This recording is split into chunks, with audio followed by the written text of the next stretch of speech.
여러분 안녕하세요. 말씀 묵상입니다. 우리는 찰스 스펄전 목사님의 설교를 통해서 마태복음을 묵상하고 있습니다. 오늘은 새로운 본문으로 들어갈 텐데요. 마태복음 21장 5절의 말씀을 다른 왕의 행렬이라는 제목으로 설교했던 내용을 읽고 묵상하도록 하겠습니다. 먼저 본문의 말씀을 읽겠습니다.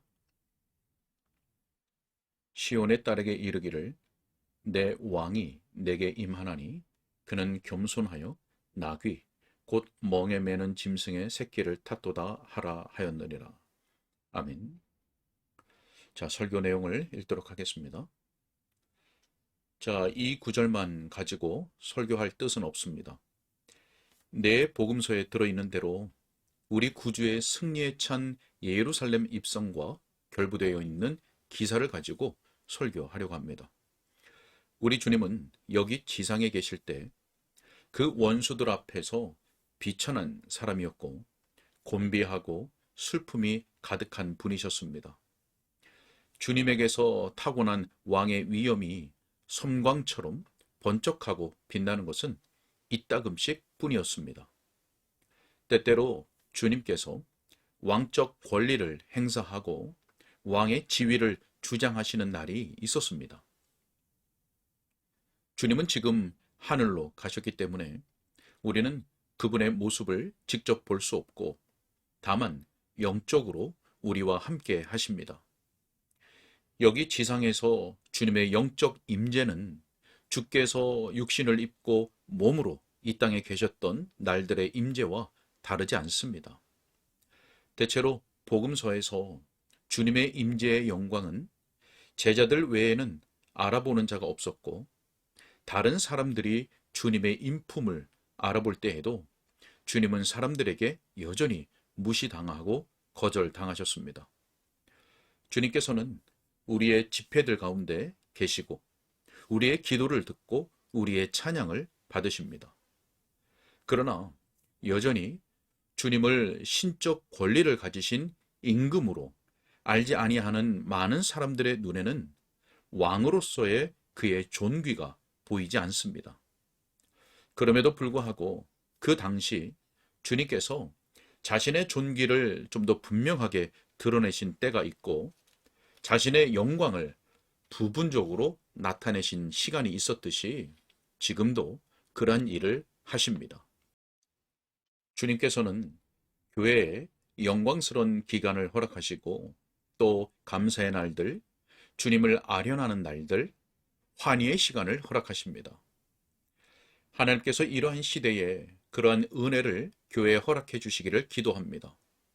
그리하여 이 둔감한 세대에 주님께서 다리에 칼을 차고 위험 있는 모습으로 말을 타고 영광스럽게 다니시는 모습을 볼 수 있게 해 주시기를 기도합니다. 예루살렘 거리가 거룩한 행렬과 주님의 은혜롭고 승리에 찬 모습의 신성한 광채로 인해 기쁨이 넘쳐날 수 있으면 좋겠습니다. 사랑하는 여러분, 세상이 의로운 왕들에게 모든 경의를 표하며 인사하는 것은 잘하는 일입니다. 우리 국민도 사랑받는 여왕에게 경의를 표하는 것은 잘하는 일입니다. 하나님께서 여왕을 오래도록 보호하여 주시기를 바랍니다. 그런데 만왕의 왕이신 그리스도께 경의를 표하는 일이 없으면 되겠습니까? 저는 주님을 위하여 질투심을 갖고 있다고 솔직히 고백해야겠습니다.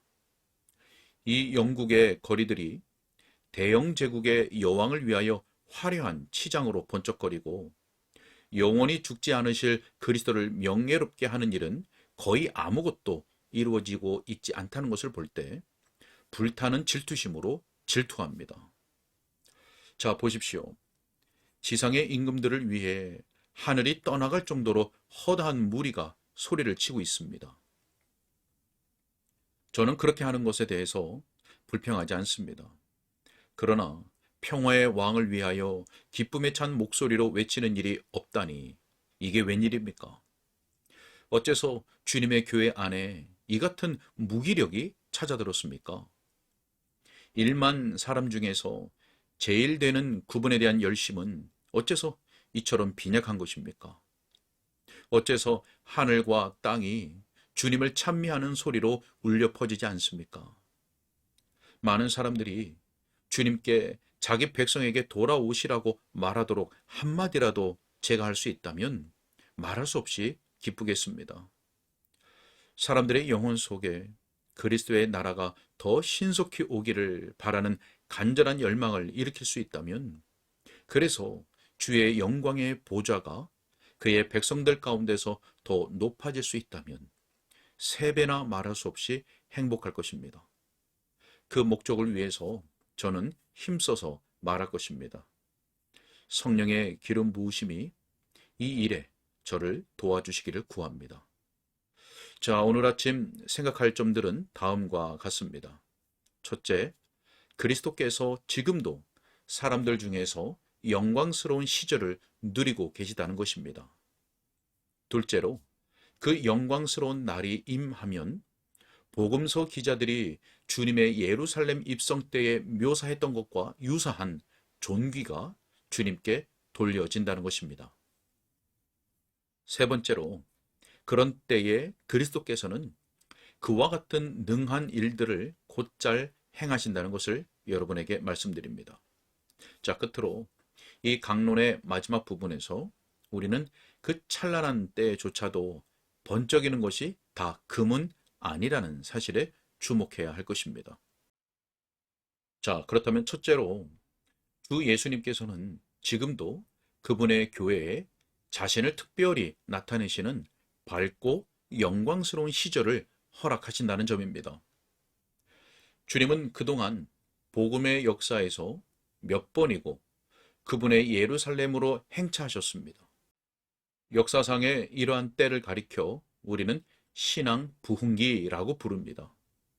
좀 더 성경적인 언어로 말하자면 그때는 주님 앞으로부터 오는 유쾌하게 되는 날입니다. 그런 시기는 통상적으로 주님께서 그의 사랑하시는 백성들을 찾아오셔서 영적으로 소생시키신 후에 옵니다. 주님께서 예루살렘에 들어가신 것은 나사로를 죽은 자 가운데서 일으키신 다음이었습니다. 주님이 전능한 목소리로 나사로야 나오너라 하고 부르셨고 나사로가 밖으로 나왔습니다. 그리고 그를 감쌌던 수의를 풀어주도록 하셨습니다. 바로 그 일 때문에 사람들이 종려나무 가지를 들고 주님을 맞으러 나왔던 것입니다. 먼저 주님은 그분의 교회에 말씀하십니다. 내 게으름과 냉담함의 무덤에서 나올지어다. 자, 그리고 또 말씀하십니다. 게으름과 관행의 끈을 끊어버려 자유롭게 다니게 하라. 자, 그 다음에 주님께서 그분의 교회에 사랑하는 사람들을 회복시키시고 부활의 권능으로 그들에게 영적 생명의 활기를 새롭게 일으키셨을 때, 바로 그런 때 인자의 영광의 표지가 나타난 것입니다. 사랑하는 여러분, 저는 아무리 사소한 부흥운동이라고 하더라도 하나님의 교회에서 시작하지 않는 것은 성공할 가망이 없는 것으로 봅니다. 부흥은 결단코 밖에서 일어나 안으로 들어올 수 있는 일이 아닙니다. 그것은 영적 생명의 법칙이 아닙니다. 신앙의 부흥은 반드시 교회 안에 있는 신령한 사람들로부터 시작됩니다. 그 다음에는 많은 제자들을 소생시키며 밖에 있는 사람들에게로 확산되고 점점 더 넓게 퍼질 때 사람들이 그 능력을 느끼게 될 것입니다.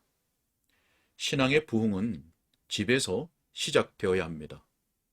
신앙을 고백하는 여러분들이요, 이 말씀을 잘 들으십시오.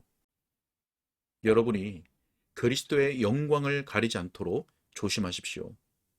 스스로 그리스도 교회의 지체라고 고백하는 여러분들은 들으십시오.